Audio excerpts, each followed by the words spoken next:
भाषणामध्ये म्हणाले ह्या गाबड्याला पक्षामध्ये काय घ्यायची गरज होती. अहो लहान मुलं तरी ह्याच्यापेक्षा चांगलं एकमेकाला बांधते. मला या ठिकाणी सांगायचंय की ज्यावेळेस तुम्ही दुसऱ्याच्या संस्थेवर नोकरी करत होता त्यावेळेस 28व्या वर्षी मी विधानसभेमध्ये आमदार म्हणून निवडून आलेलो होतो आणि तुम्ही मला गाबड्या म्हणता. मला आपल्या मतदारसंघामध्ये महाराष्ट्रामध्ये राहुल भैया मोठे आमदारापेक्षा भैया आदराने मला लोक बोलतात. आणि तुमची ओळख काय काय ओळख आहे त्यांची मी सांगितलं का. महाराष्ट्रातली जनता खेकडा म्हणती हापकीन म्हणती ते काय बोलत नाही. मी सर्वात भ्रष्टाचार असणारा मंत्री, ॲम्ब्युलन्स घोटाळा करणारा मंत्री, आरोग्य खात्यात घोटाळा करणारा मंत्री, आरोग्य खात्याच्या कर्मचाऱ्याच्या भरतीमध्ये घोटाळा करणारा मंत्री, जलसंधारण खात्यामध्ये घोटाळा करणारा मंत्री, एवढे घोटाळे केले की त्याच्या पक्षाच्या लोकांनी ह्या वेळेस त्याला मंत्रीपद दिलं नाही. ही एवढं भाषणामध्ये बोलतोय की त्याच्या पक्षाच्या लोकांना आणि पक्षालाच अडचणीत आणतोय.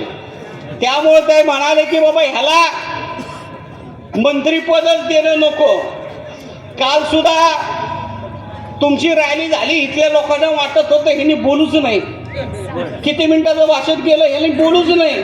आलं की मतदान कमी करून जाते म्हणाले. आणि ठाकूर साहेब भूमला तर माईकच हातात दिला नाही म्हणाले. भाषण आपण ठेवलंच नाही म्हणाले. कारण त्या पॅनलच्या लोकांना सुद्धा माहिती आहे की ह्यांनी काय बोललं तर आपलं काहीतरी मतदान कमी करून जाते. बाबा मला ह्यांना विचारायचंय की 1 वर्षापूर्वी तुम्हाला लोकांनी निवडून दिलेलं आहे. विधानसभेचं मतदान मागितल्यानंतर तुम्ही आता डायरेक्ट नगरपालिकेचं मतदान मागायला येता. आभार मानायला सुद्धा तुम्ही मतदारसंघामध्ये आले नाहीत.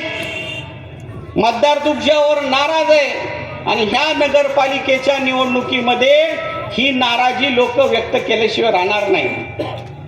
मला भूमला जायचंय त्यामुळं अनेक गोष्टी आहेत पण बोलत नाही. दुसऱ्या नेत्यांनी देखील इथल्या आमच्यावर टीका केली. ज्या नगरपालिकेला ज्यांना मी 15 वर्ष नगरपालिकेला आमदार म्हणून राष्ट्रवादी काँग्रेस पक्षाच्या माध्यमातून 100 कोटी रुपये आतापर्यंत मिळवून दिले, त्यांनी आमच्यावर टीका केली. 15 वर्षापैकी 10 वर्ष सत्ता आमच्या ताब्यामध्ये होती, 5 वर्ष तात्याच्या ताब्यामध्ये होती. प्रत्येक वर्षी 10-15 कोटी रुपये निधी मी त्यांना आणून द्यायचो. आमदाराचं काम निधी द्यायचंय, नगरपालिकेचं काम त्या ठिकाणी त्याची अंमलबजावणी करणं आहे. आणि ही लोक आज आमच्यावर टीका करते. ह्याच नगरपालिकेचा डीपीडीसीचा निधी ह्या तानाजी सावंत यांनी रद्द केलेला होता.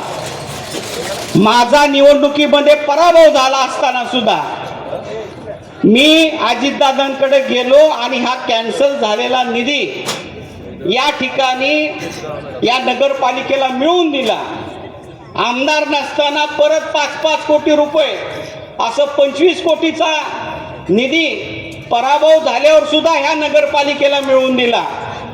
आणि राष्ट्रवादी काँग्रेस पक्षामध्ये असताना ही नगरपालिका ताब्यामध्ये जेवढे रस्ते झालेत, जेवढे या ठिकाणी कामं झालेत, ती सर्व माझ्या माध्यमातून झालेत, राष्ट्रवादी काँग्रेस पक्षाच्या माध्यमातून झालेत.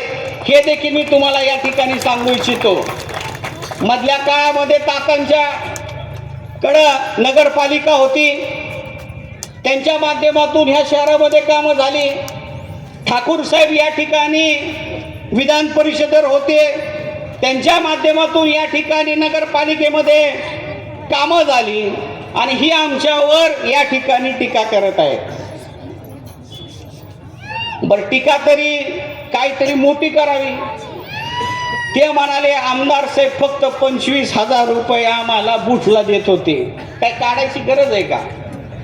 अरे बाबा, तू 25,000 मध्ये निवडून येत होता ना त्यावेळेस, राष्ट्रवादी काँग्रेस पक्षाची आणि माझी ताकद होती ना तुमच्या मागं. आज तानाजी सावंत कडून तुम्हाला 25 कोटी रुपये जरी मिळाले तरी तुम्ही निवडून येत नाही, हे मी तुम्हाला या ठिकाणी सांगतो.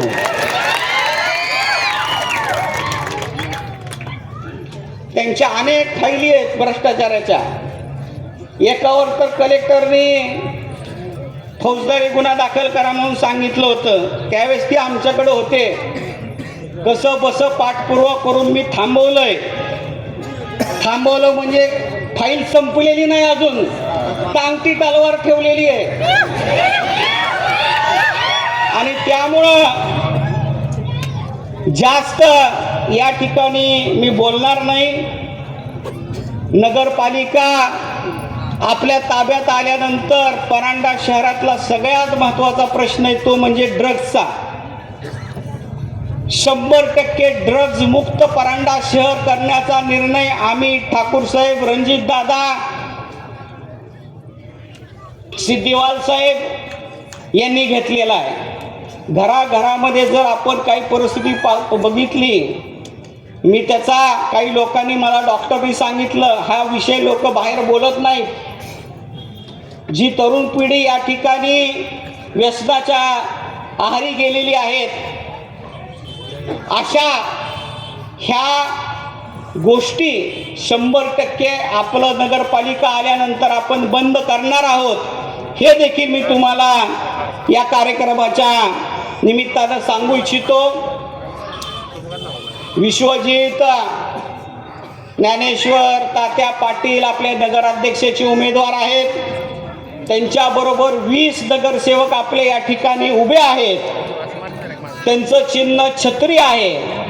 आणि खऱ्या अर्थानं तात्यांना श्रद्धांजली व्हायची असेल तर 20+1 असं सर्वांना एकमुखी मतदान आपण करावं, ही विनंती मी तुम्हाला या ठिकाणी करतो आणि माझे 2 शब्द संपवतो. धन्यवाद.